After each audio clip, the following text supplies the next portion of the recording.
All right, this is a longer one. I'm going to read the whole thing. Love to hear experience ideas on building confidence to film in the gym. Mm-hmm. And I read that and I was like, as a lifter, but this is from a trainer being able to make content. Cool. Feel so awkward sometimes, even just content creation in general. I'm sure you guys have spoken about it already, big topic, but love to know your approach. Get them, little dogs. Yeah, I don't know if you guys can hear, but there is a Jack Russell sounding dog yapping. Yeah, confidence to film, confidence to create content. What do you think? Because I have my answer. Cool. I think that, so Jason does this very, very well. And the moment that he decided that he was going to do the thing that he was most confident with, training, and just attach a microphone to what he would what his inner monologue would already be, and removing that friction, because it was like, well, I'm not going to have, because like a lot of the friction, like people find it more awkward setting up a setup at home. Yeah. Like, yes, the gym is your deadpan looking down a lens, man, is hard. Yeah, and I think that it's going to be something that the more that you do it, obviously you'll get more comfortable with it. The environment, you can give the practical advice like go when it's quieter and do all of those things as well. But I think if you're doing something that, you're in your most confident environment, I think that there's also filming. I don't know, like if this person's online only or with clients as well, but simply attaching a microphone while you're already coaching. Yeah. And things like that. Like there are ways to remove that friction. Yeah. But what's your answer? So I put up on the Learn story during the week, and this like rocked me. I saw a stat that 10%, so allowing for inflation, so say 100 grand now is the same as 100 grand in 50 years. Yeah. Only 10% of Australians ever will make $100,000 in their life in a year. And I was like, fuck. So a personal trainer can do a 6-month course, get qualified, go and charge anywhere from $80 to $200 an hour. Their outgoing overheads is $300 a week. Yeah. For their rent. You obviously got other stuff, but you can start just with that. And you can make $100,000 in your first year. Yeah. And the only thing between you and doing something that 90% of people will never experience is a little bit of fear. It's definitely context, hey? And I was like, fuck, how wild is that? Like, you could literally do, I think I worked out it was like 25 hours a week. So you're coaching for 25 hours admin content. And that's, if you just did that, you can make $2,000 a week. And I was like, fucking hell. Like, we have the dream. Yeah. It's wild, man. It's wild. So I think where I come from is like, how do I feel more confident?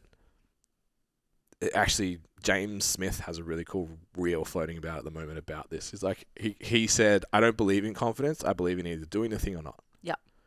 It's like, most people just need to do the thing more so they don't get annoyed that they didn't do the thing, and then next time they'll be less likely to do the thing.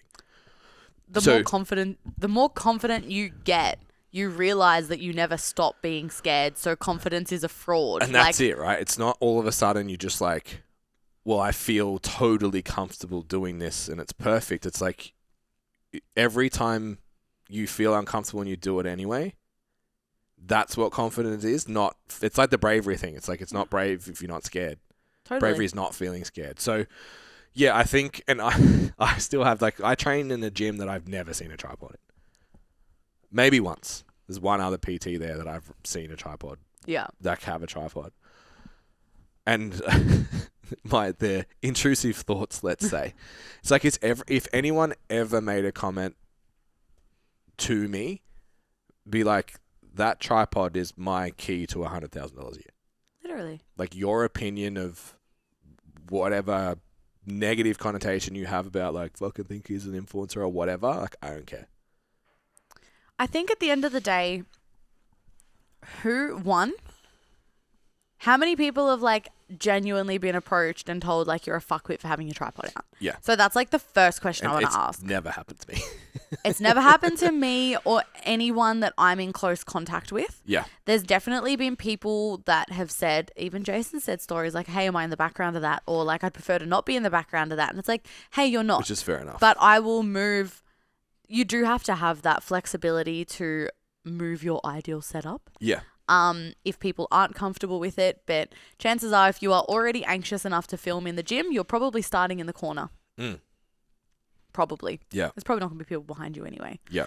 But at the end of the day, the way that I like to look at it, very similar to what you had said there, is I've never judged a plumbing company for their Instagram. Yeah. Yeah. Not once have I been like, oh my God, why the fuck are you posting a drain, a gutter? Yeah.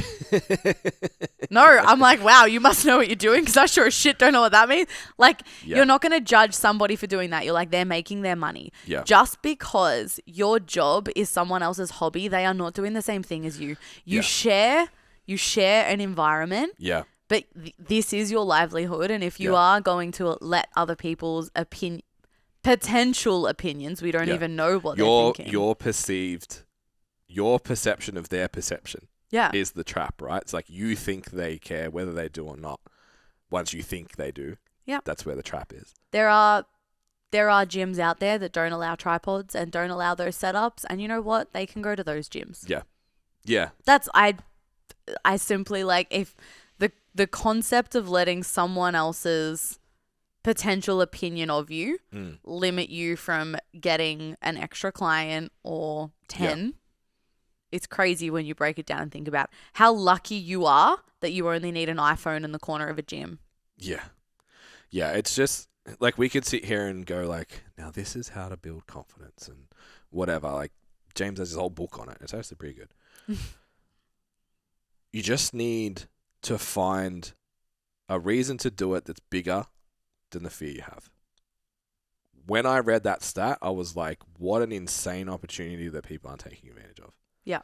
When we did, in terms of like alluding to confidence and doing shit that's uncomfortable, I don't think it's hard because in the workspace I probably am, and in a gym I am. The rest of my life, I'm not an extroverted person. Yeah. I'm actually pretty reserved. When we did the expo, I was like, this is going to be fucking so hard for me to just step out in front of someone and be like, are you a personal trainer? Yeah. And try and, as much as we were giving them free shit, still like sell straight off the cuff for that. I was like, for me, it was like, well, I got to get like you being a little bit offended that I asked you a question is less important than that. It's actually none of my business how you feel about me asking you. Like, and also having the backing of knowing we're going to give away $100,000 worth of high quality shit this weekend. If you want it, awesome. So there's a flip side of that too. So you can translate that to translate to the online coach. Yeah. If your content, if you feel that you are just doing something just to post it, if you're just clout chasing, if you're just doing the next trend or something that you're like, I feel like I should do this, might be a little bit harder to gain the confidence to do that. But if you know in your check-in that your client had their hips a little bit too high in their RDL and they weren't getting as much hinge and their lower back was hurting, and you're like, all right, I'm going to go film this in the gym, and you know that reel is going to help your client when you post it. Yeah. There's going to be a lot less friction because it is aligned with you. Yeah.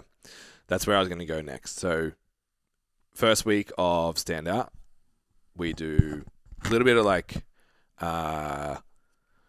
exploration around just like thought patterns and stuff, like growth mindset, ownership mindset, that kind of stuff. Then we go into core values.